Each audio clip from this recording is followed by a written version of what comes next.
رسول اللہ صلی اللہ علیہ وآلہ وسلم نے فرمایا، میزان میں رکھی جانے والی چیزوں میں سے اخلاق حسنہ، اچھے اخلاق سے بڑھ کر کوئی چیز وزنی نہیں ہے، اور اخلاق حسنہ کا حاصل اس کی بدولت روزہ اور نمازی کے درجے تک پہنچ جاتا ہے۔ ایک صحابی نے کہا، اللہ کے رسول، مومنوں میں افضل کون ہے؟ آپ علیہ السلام نے فرمایا، جس کا اخلاق سب سے اچھا ہو۔ صحابی نے کہا، مومنوں میں زیادہ عقلمند کون ہے؟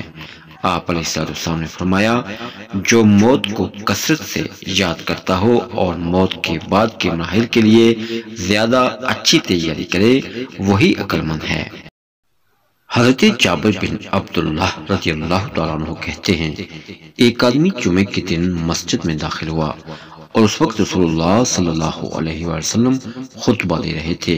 وہ لوگوں کی گردنیں پھلانگ کر آگے جانے لگا تو آپ صلی اللہ علیہ وسلم نے فرمایا، بیٹھ جاؤ، تم نے لوگوں کو اذیت دی اور آنے میں تاخیر کی۔ ناظرین محترم، احادیث نبوی کو سننے کے بعد اپنے دوست و احباب کے ساتھ بھی ضرور شیئر کیجیے تاکہ دین اسلام کا زیادہ سے زیادہ علم دوسروں تک پہنچ سکے۔ جزاکم اللہ۔